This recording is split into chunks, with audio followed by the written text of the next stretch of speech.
when you're at the Olympic Games, mentally you want to be solid. You want no cracks in your armor. And there is America's first male short track gold medalist. So you don't tell yourself that you don't think you're 100%. You don't tell yourself that you don't feel good. You don't tell yourself that you're injured. You just want no doubt. So you create this almost like this bubble around yourself that's like impenetrable.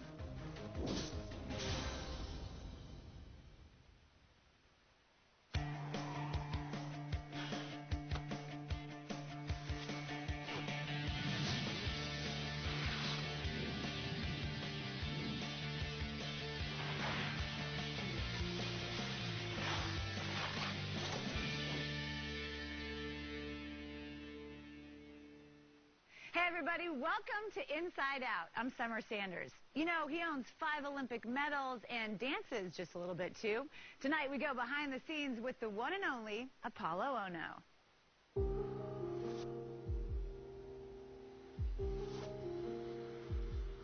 We talked about what you want to do after speed skating. So then I started thinking to myself, all right, well, a couple years ago, you win the biggest show on television, which is Dancing with the Stars, and what an incredible platform to take that and move directly into what you want to do next. Did you think at all right, you know what, I'm done speed skating. Like, this is a great time for me to go and do a second life.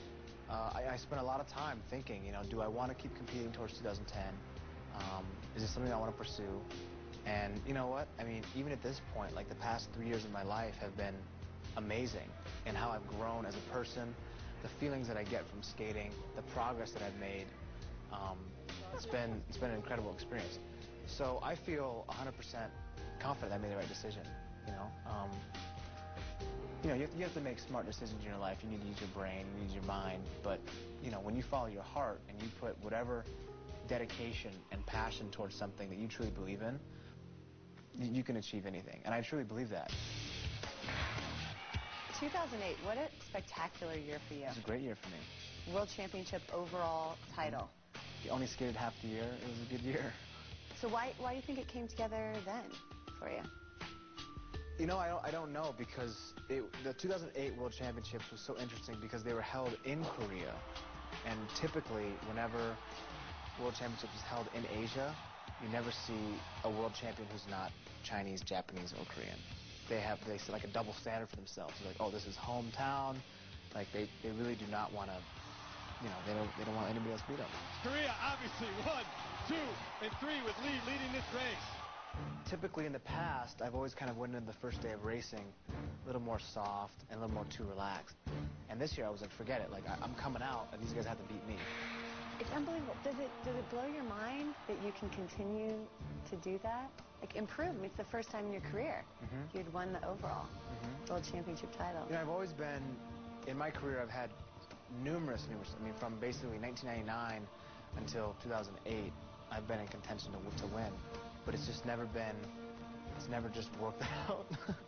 The plan has never been executed the right way, or something has happened, I've fallen, or I've gotten disqualified. Ohno's probably going to get disqualified here for that pass, and rightfully so. He did bump into him. There's always been something, and this time it turned out to be, you know, really good.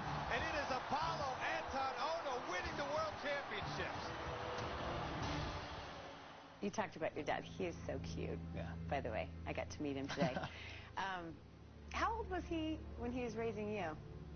I mean, when you were first born. When I was first born, he was kind of young. Okay, you're 27. Yeah. Imagine yourself right now doing what he did. Yeah, and raising me like this little monster. Yeah. That's not happening. Okay. Can you describe the special bond that you have with your dad? You see him all the time now. I see him all the time. You know, and initially my father was the one who almost forced the decision upon me, because when I was 14, I still thought I knew what I wanted to do. Okay, and obviously I didn't. So he forced the decision to move to New York and train with the junior development program. I didn't want to go, and I don't know if you know the story, but like the first time he took me to the airport, you know, he dropped me off at the airport, and I was like, okay, Dad, I'll see you later. And he's like, okay, I'll see you later. And he drove off, and I literally went right to the payphone. I called my friend. I'm like, hey, can you pick me up from the airport? And then for like the next 2 weeks, I was kind of just like bouncing around house to house. And he had no clue where you were? He had no clue, and he gets this call. Says, "Oh, Mr. Ohno, we just wondering if you're going to plan on sending your son out here for the invite. We haven't seen him yet, and we're just seeing what you guys' plans are." And he's like, "What the hell are you guys talking about? I sent my son there 2 weeks ago." But it wasn't until, you know, I would say I was like 16 years old that I really started to realize what my father, you know, what his true, like, intentions were. And they were all good. And, you know, everything I want to do now, I want to make sure my dad is okay. You know, I want to give back to him and make sure, you know what, Dad, don't work anymore. You just need to, like, relax, like, chill, like, enjoy. You know, you stressed that with me for so many years. Like, let me, you know, work now.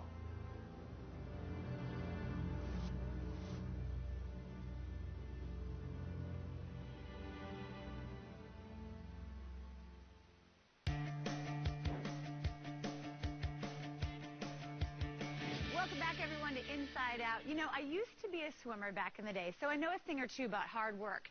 What I'm trying to say is that I'm not easily impressed, but I will tell you firsthand, Apolo works hard. What's even more impressive is he let me follow him through his entire training routine. Check it out for yourself. So, how long was your bike ride here? It's about 40 minutes here. Okay. And then and run for how many miles? About 45 minutes. I don't know how many miles.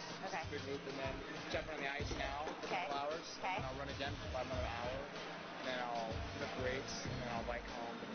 Okay, so what can I do with you? Whatever you want.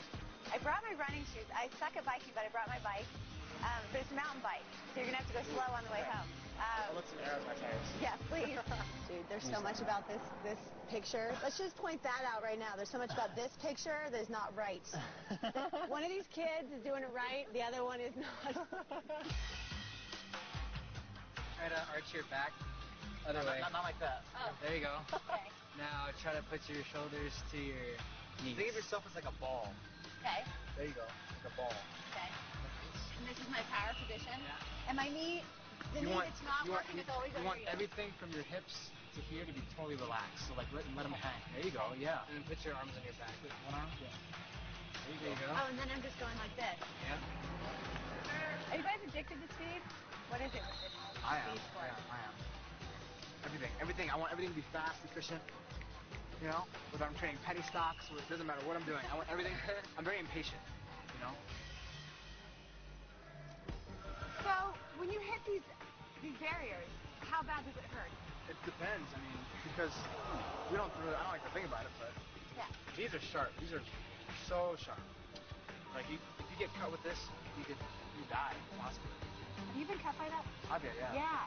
When did you get cut? Yes. I basically stabbed myself like this. You're going so fast and you hit that thing and then you just slide. What are you supposed to do? That you taught? Like This just is the ragdoll? really cool thing about this rink is the padding system.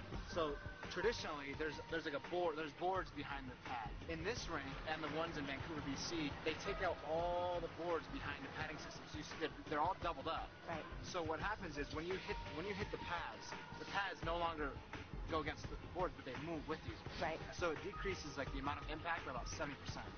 If we have a safe environment for skating, we can skate hard, you fall. Right. It doesn't take you 2 months to come back after you get injured. You know? Right. You could fall and finish the rest of practice. Oh, and Apolo Anton loses his balance, and down he goes. It just looked like the ice broke away from him. As the veteran of the team, how do you stay at such a high level in your sport for so many years? You know what? I'm willing to do what everybody else is not willing to do. You know, like the way I approach like training, I almost get like psychotic, right? So, like nobody will ever outwork me in my sport. It's just not gonna happen unless you're willing to train for 12 hours a day, every day. Nobody's doing it the type of intensity that I'm doing it at. You know, as long as I prepare like the best that I think I can, and I go above and beyond, I leave kind of no stone unturned in my preparation. And there's no doubts in my mind. Oh, should I have done this? Should I have done this? You know, at that point, it's just like you just let your body do what you've been training to do. Is this intimidating to you? Well, yeah, a little bit. Learning a little bit about you today, the sleeping is not so easy for you. Normally, when we train, right? The harder you train, and you know, as being, being a extremely competitive athlete yourself, like, the harder you train, usually the more you sleep. Yes. For me, it's completely opposite. The harder I train during the week, the less sleep I get. So it almost backfires because, when you sleep, that's really the only time your body regenerates. You secrete certain hormones is when you actually sleep. So I'm going like on an hour, 2 hours, sometimes 4 hours, I'm not getting what I should be getting out of it. So what do you do when you're up in the middle of the night? I would get frustrated. I'd be wanting to get myself back to sleep. That would make me more frustrated. Sometimes I just relax and I try to sleep and I stay there. But my mind is always racing. Okay, this is where I say goodbye to you. Okay. We'll see you later on. All right, I'll see you guys later. Have a good rest. Apollo's hard work has paid off with more than just medals. His Olympic success has inspired a generation of kids to take up short track.